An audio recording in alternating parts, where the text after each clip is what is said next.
Now, you probably noticed I don't feel about that war the way we were told we were supposed to feel about that war, the way we were ordered and instructed by the United States government to feel about that war. You see, I'll tell you, my mind doesn't work that way. I got this real moron thing I do. It's called thinking. And I'm not a very good American because I like to form my own opinions. I don't just roll over when I'm told to. Sad to say, most Americans just roll over on command. Not me. I have certain rules I live by. My first rule, I don't believe anything the government tells me. Nothing. Zero. Nope.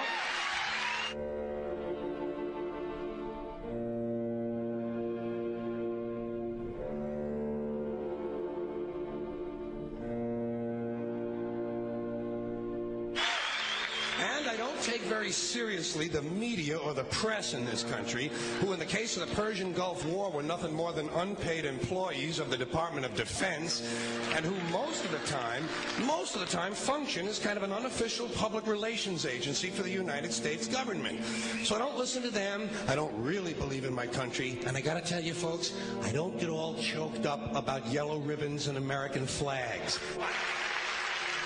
Now, to balance the scale, I'd like to talk about some things that bring us together. Things that point out our similarities instead of our differences. Because that's all you ever hear about in this country is our differences. That's all the media and the politicians are ever talking about, the things that separate us, things that make us different from one another.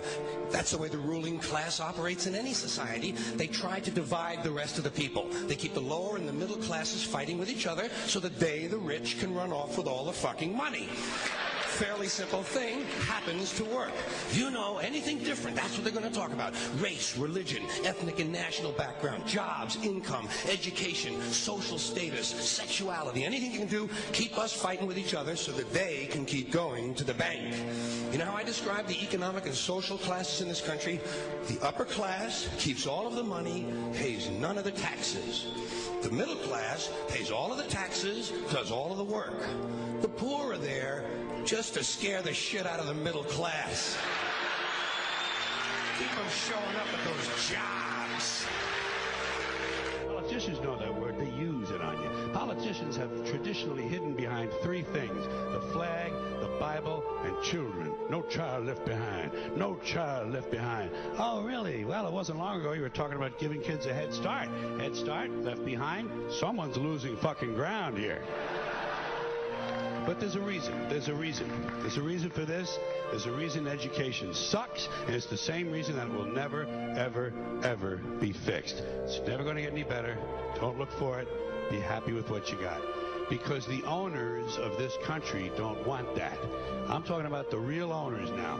The big, the wealthy, the real owners, the big wealthy business interests that control things and make all the important decisions. Forget the politicians. They're irrelevant. The politicians are put there to give you the idea that you have freedom of choice. You don't. You have no choice. You have owners. They own you. They own everything. They own all the important land. They own and control the corporations. They've long since bought and paid for the Senate, the Congress, the state houses, the city halls. They got the judges in their back pockets, and they own all the big media news, all the big media companies. So they control just about all of the news and information you get to hear. They got you by the balls. They spend billions of dollars every year lobbying to get what they want. Well, we know what they want. They want more for themselves and less for everybody else. But I'll tell you what they don't want. They don't want a population of citizens capable of critical thinking. They don't want well-informed, well-educated people capable of critical thinking. They're not interested in that. That doesn't help them. That's against their interest. That's right. You know something? They don't want people who are smart enough to sit around the kitchen table and figure out how badly they're getting fucked by a system that threw them overboard 30 fucking years ago. They don't want that.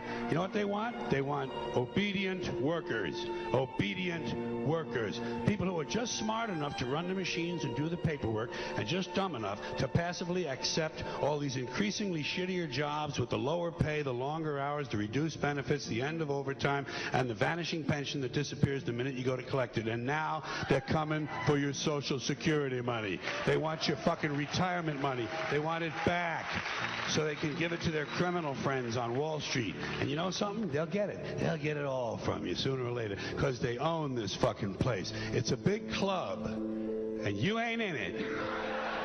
You and I are not in the big club.